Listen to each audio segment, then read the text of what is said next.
Hello बच्चों, आप सभी का स्वागत है आपके अपने YouTube channel study with Shabnam Kumari में। बच्चों, आज हम लोग विज्ञान कक्षा 7 पाठ 14 ऊष्मा को जानेंगे और इसके बारे में अच्छे से जानकारी प्राप्त करेंगे। बच्चों, आशा है आप लोग कुशल होंगे और अपने घरों में अच्छे से पढ़ाई कर रहे होंगे। तो इस पाठ के बारे में बच्चों विशेष रूप से हम जानेंगे कि ऊष्मा है क्या चीज़, ऊष्मा बोलने से आपको क्या समझ में आता है, ऊष्मा का महसूस हम कैसे करते हैं। तो इन सब चीज़ों की जानकारी बच्चों इस पाठ में हम प्राप्त करेंगे। तो चलिए शुरू करते हैं पाठ को। सबसे पहले बच्चों, आप जानते हैं कि आप अपने दैनिक जीवन में बहुत सारी ऐसी वस्तुओं को देखते हैं।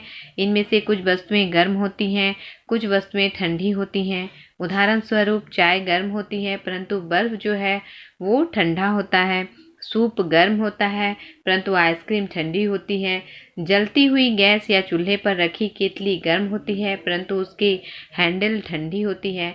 तो इस प्रकार बच्चों हम लोग छू कर महसूस कर ये जानकारी प्राप्त कर लेते हैं कि कौन सी वस्तु जो है गर्म होती है और कौन सी वस्तु ठंडी होती है। तो इसके बारे में बच्चों एक क्रियाकलाप हम करते हैं। क्रियाकलाप के लिए क्या करना है, तो क्रियाकलाप के लिए बच्चों हमें क्या क्या लेना है।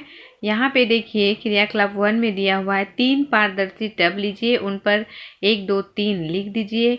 टब में एक थोड़ा गर्म पानी लीजिए और 2 टब 2 में बर्फ डाल दीजिए। टब 3 में नल का पानी डाल दीजिए। अब आप अपना दायां हाथ टब 1 और बायां हाथ टब 2 में डालिए। आप दोनों हाथों में क्या महसूस होता है आपको? दाएं हाथ में गर्मी और बाएं हाथ में ठंड महसूस होगी। इस प्रकार से 2 मिनट के बाद आप अपने दोनों हाथों को टब 3 में डालिए। आप क्या अनुभव करते हैं? यह प्रयोग बच्चों दर्शाता है कि गर्म तथा ठंडा तुलनात्मक शब्द है। सिर्फ स्पर्श करके आप नहीं बता सकते हैं कि यह वस्तु कितने परिमाण में गर्म या कितनी ठंडी है। अधिक ऊष्मा वाली वस्तुएं भी तुलनात्मक रूप से ठंडी लगती है। ऊष्मा ऊर्जा का एक रूप है जो ताप के कारण होता है। गर्म या ठंडा होने की माप तापमान या तापक्रम ऊष्मा हीट का प्रभाव जो होता है वो ऊष्मा अधिक तापक्रम से कम तापक्रम की ओर प्रवाहित होती है। ये तो सभी जानते हैं कि ऊष्मा जो है अधिक से कम की ओर गमन करती है। तापक्रम मापने के लिए तापमापी जिसको हम थर्मोमीटर का उपयोग कर सकते हैं। तापमापी कई तरह के होते हैं, आप तो जानते हैं बच्चों। डॉक्टरी थर्मामीटर होता है, प्रयोगशाला थर्मामीटर होता है, अधिक न्यूनतम थर्मामीटर होता है। डॉक्टरी थर्मामीटर आप जानते हैं कि जब हमें बुखार आती है तो हम डॉक्टरी थर्मामीटर से पता करते हैं कि कितना फीवर है, कितना बुखार है। डॉक्टर जो हैं उसे हमारे शरीर में रख करके और या फिर मुंह में रख करके हमारे शरीर के टेम्परेचर को जानकारी लेते हैं कि कितना अधिक है, नॉर्मल टेम्परेचर से कितना अधिक टेम्परेचर है। तो इस प्रकार से थर्मामीटर जो है विभिन्न प्रकार के होते हैं। कभी कभी क्या होता है कि बच्चे जैसे कि बहुत ज़्यादा अधिक शरीर गर्म हो जाता है तो हमें पता नहीं चलता है कि कितना फीवर है। तो उसके लिए हम क्या करते हैं, थर्मामीटर का प्रयोग करके उसे जानकारी प्राप्त करते हैं कि हमारे सामान्य तापमान से कितना अधिक है तापमान। उसके बाद यहाँ पे देखिए इसमें थर्मामीटर का किस प्रकार से यहाँ पे दिया हुआ है 14.2 में। इनमें एक लंबी बारीकी तथा समान व्यास की कांच की नली होती है। आप तो देखे होंगे थर्मामीटर किस प्रकार का होता है। सिर पर इसकी घुंडी होती है जिसे बल्ब कहते हैं। घुंडी में पारा मरकरी जो होता है वो भरा रहता है। घुंडी के ऊपर नली में पारे की एक चमकीली धार देखी जा सकती है।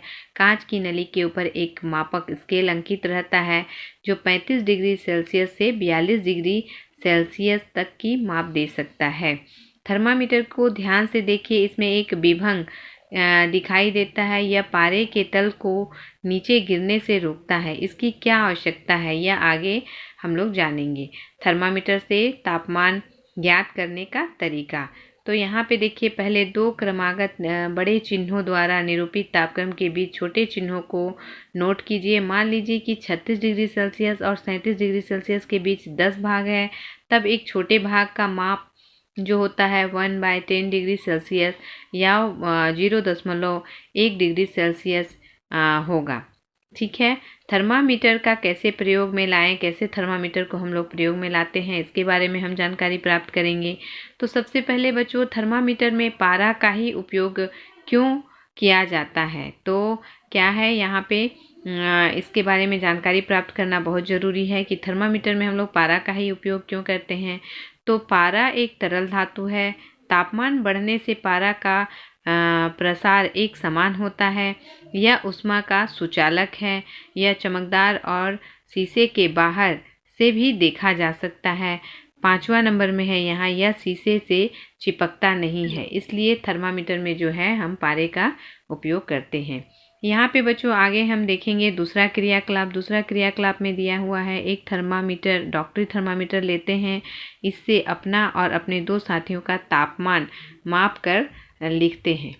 ठीक है। डॉक्टरी थर्मामीटर से केवल मानव शरीर का तापमान मापा जा सकता है। अन्य वस्तुओं का तापमान मापने के लिए प्रयोगशाला तापमापी का उपयोग किया जाता है। यह भी डॉक्टरी थर्मामीटर की तरह दिखता है, पर इसमें किंक या विभंग नहीं होता है। इसका परिसर 10 डिग्री सेल्सियस से 110 डिग्री सेल्सियस तक होता है। डॉक्टरी थर्मामीटर की तरह ही इसका पठन लिया जा सकता है। इसे प्रयोग करने की विधि क्रियाकलाप द्वारा समझा जा सकता है। बच्चों आज के भाग में हम लोग बस यहीं तक जानकारी प्राप्त करते हैं। अगले भाग में मैं क्रियाकलाप के द्वारा आपको विशेष रूप से ऊष्मा के बारे में और थर्मामीटर के बारे में जानकारी दूंगी। तब तक के लिए धन्यवाद।